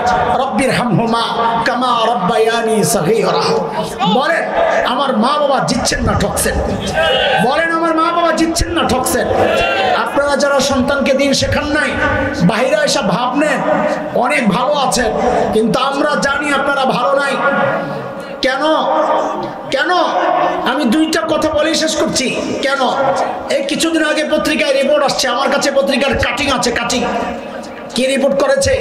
সাংবাদিকরা লিখেছে উচ্চ শিক্ষার হার যত বাড়ছে, এই উচ্চ শিক্ষা বলতে কি মাদ্রাসা শিক্ষা, কোরআনী শিক্ষা, জেনারেল শিক্ষা, উচ্চ শিক্ষার হার যত বাড়ছে সন্তানের সাথে বাবা মার দূরত্ব তত বাড়ছে। কথাটা কি মিথ্যা? এই কথার চরম বাস্তবতা আপনি বৃদ্ধাশ্রমে গেলে টের পাইবেন। কোথায় কোথায়? আমি আপনাকে প্রুফ দিচ্ছি। গত রোজার ঈদের আগের রোজার ঈদের দিন টেলিভিশনওয়ালারা বৃদ্ধাশ্রমে গেছে, ডকুমেন্টারি করবে বৃদ্ধারা বুড়া বুড়ি কিভাবে ঈদ উদযাপন করে আশ্রমের। আহা, সাংবাদিকরা আমাকে একজন ভিডিও ক্লিপ পাঠাইছে মোবাইলে। সাংবাদিকরা প্রশ্ন করে মুখ ফিরায় নেয় লজ্জায়। আপনারা ভাবছেন তারা কোনো অসহায় ফ্যামিলি? না না, ওই বুড়া বুড়ি এলিট শ্রেণীর, হাই সোসাইটির, নিজেরাও উচ্চ শিক্ষিত, বড় চাকরি করেছেন। আরে এক বুড়ির সাক্ষাৎকার আছে আমার কাছে আলাদা, সেই বুড়ি জাতিসংঘে চাকরি করত, এখন বৃদ্ধাশ্রমে। সন্তানের কথা জিজ্ঞেস করে লজ্জায় মুখ আরেকদিকে ফিরায়, চোখের পানি ওদের ভেতরের কষ্টগুলো প্রকাশ করে দিচ্ছে। বিশ্বাস করেন আমি তো মানুষ হওয়ার কারণে, মনুষ্যত্বের কারণে ওই বুড়া বুড়ির চোখের পানি দেখে আমারও ঝরঝর করে চোখের পানি পড়তেছিল। আহারে কি অসহায় জিন্দেগি। আজকের এই আনন্দের দিনে আপনজন কেউ ধারে কাছে নাই, কিন্তু বিশ্বাস করেন একটা বিষয় কল্পনা করে গর্বে আমার বুকটা ফুলে গেছে। কি সেটা জানেন? খুব কঠিন সূক্ষ্ম কথা, সূক্ষ্ম বিষয়। ওই বুড়া বুড়ি যখন নিজেদের সন্তানদের পরিচয় দিচ্ছিল, কেউ ইউরোপ থাকে, আমেরিকা থাকে, অস্ট্রেলিয়া থাকে, কানাডা থাকে, এই পরিচয় দেওয়ার সময় একজন বুড়িকেও বলতে শুনি নাই আমি হাফেজের মা। একজন বুড়াও বলেন নাই আমি আলেমের বাবা। এটা হাফেজ আলেমের বাবা বলতে পারেন না, কারণ তাকে শেখানো হয় তোমার মায়ের পায়ের কাছে তোমার জান্নাত। তাকে শেখানো হয় তোমার বাবা মাই তোমার জান্নাত, তোমার বাবা মাই তোমার জান্নাত। তাকে শেখানো হয় সেই জান্নাতকে বৃদ্ধাশ্রমে রাখতে পারে না। ঠকছি না জিতছি?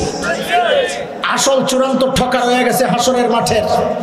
যেই সন্তানের কেরিয়ার চিন্তা করে নিজের কেরিয়ারটা শেষ করছে, সেই সন্তান কিন্তু জুলুমের বদলা নিবে। আল্লাহর আদালতে দাঁড়ায় নালিশ করবে, সূরা আহজাবে আসছে। সন্তান অধীনস্থরা দাঁড়ায় আল্লাহর সামনে বিচার দিবে। বিচার কি? রব্বানা ইন্না আতানা সাদাতানা ওয়া কুবারানা ফাআদাল্লুনা আস-সাবিলা রব্বানা ضعفين من العذاب والعنهم لعنا كبيرا। আল্লাহ আমাদের বাবা মা, আমাদের মুরব্বী, আমাদের বড় ভাই, আমাদের অভিভাবক, আমাদের নেতা, আল্লাহ তাদের অনুসরণ দুনিয়ায় করেছিলাম। আজকে আমার এই দুর্গতি, তারা আমাকে আমাকে পথভ্রষ্ট করেছে, আমি এখন ডাবল শাস্তি চাই। ডাবল শাস্তি কেন? তাফসীর পরে বুঝেন, আগে এইভাবে বুঝেন। আমাকে খাওয়ানোর দায়িত্ব ছিল, খাওয়ায় নাই, এক অপরাধ।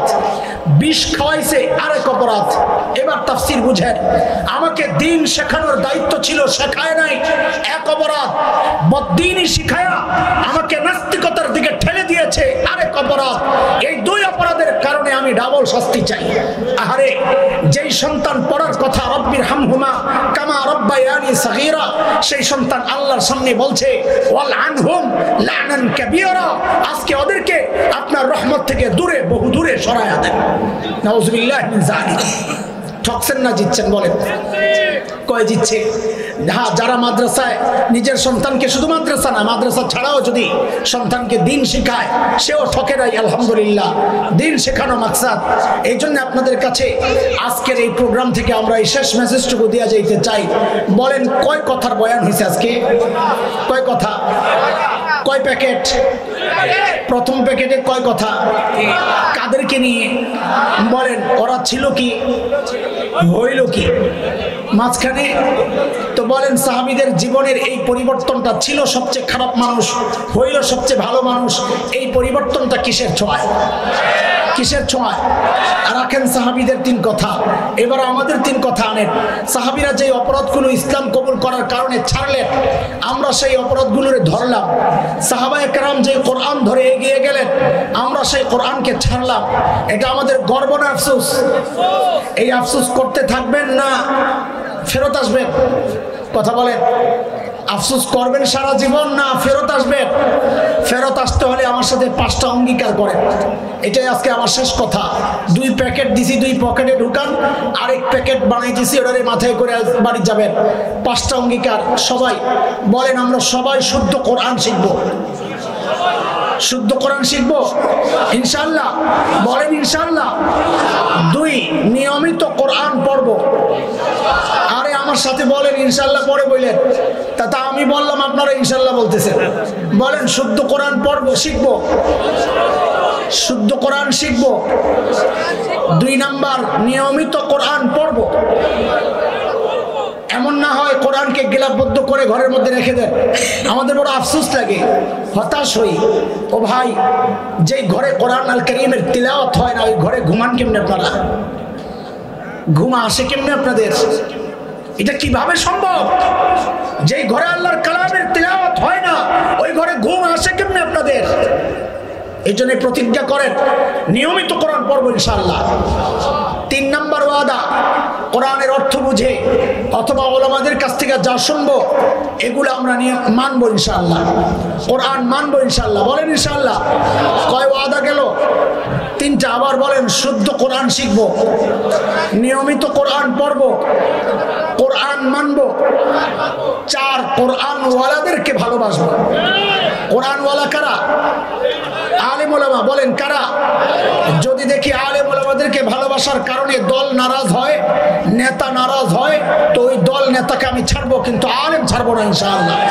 ঠিক আছে ইনশাআল্লাহ। 5 নাম্বার, কোরআনী প্রতিষ্ঠান যেখানেই পাবো তার পাশে দাঁড়াবো ইনশাআল্লাহ। যে কোনো কোরআনী প্রতিষ্ঠান, সে আমার দলের, আমার মতের না ভিন্ন, এগুলা চিন্তা করব না। যদি দেখি কোথাও কোরআনের চর্চা হচ্ছে, সেখানেই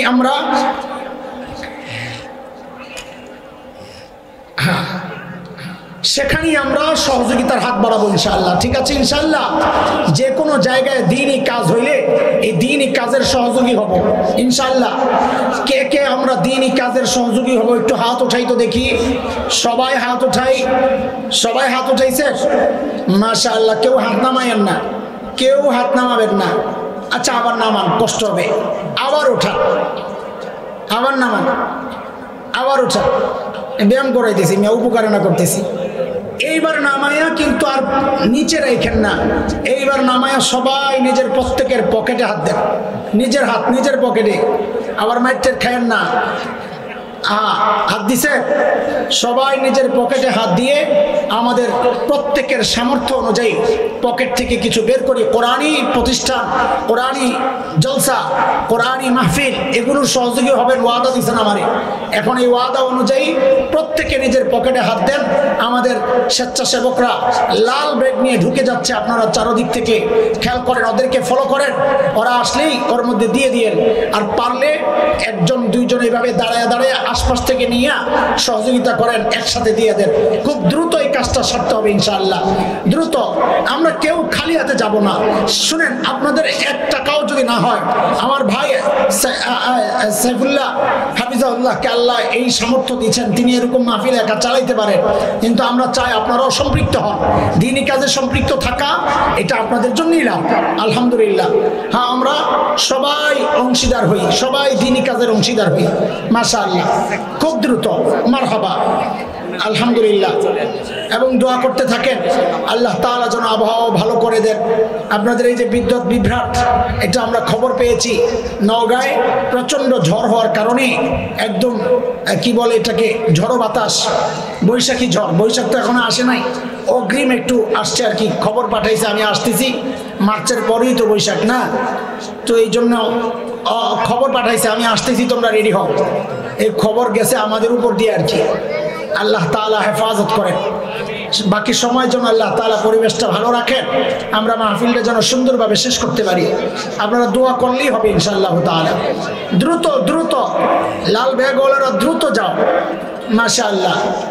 আল্লাহ আপনাদের এই সহযোগিতাকে কবুল করেন। দ্বীনি কাজে সহযোগী হয়েছেন, আল্লাহ তাআলা ওলামাদের সাথে হাসরে উঠায়া দেন, জান্নাতে পৌঁছায়া দেন। আরে ভাই আমিন তো বলেন, দোয়া তো হয়েছে আপনাদের জন্য, আমার জন্য তো না। তো নিজেদের দোয়াকে ফেরত দিচ্ছেন কেন? বলে আপনার দোয়া লাগবে না।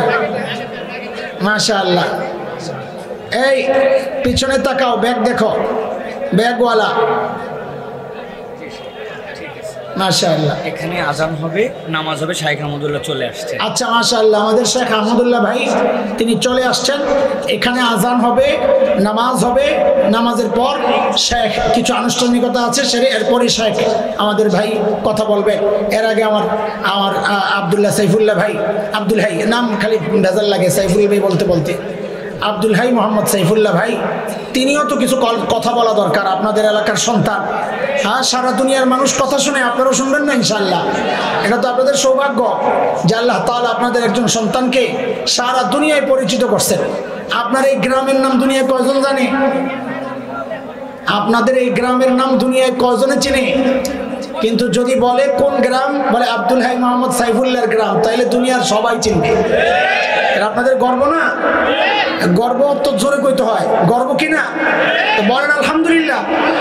আমার ভাইকে আল্লাহ তাআলা এত উপরে উঠায় দেয় যে আমরা তাকাইতে গেলে যেন টুপি পিছন দিয়ে পড়ে যায়, এত উপরে উঠায় দেন। আমিনও বলে না, কাঞ্জুসের গোষ্ঠী, এত কৃপণ কেন আপনারা? আল্লাহ তাআলা আমার ভাইকে সারা দুনিয়ার জন্য কবুল করেন, জবানে নূর তৈরি করে দেন। আল্লাহ তাআলা প্রত্যেকটা কথাকে উম্মতের হেদায়েতের ওসিলা বানায়া দেন, আমিন।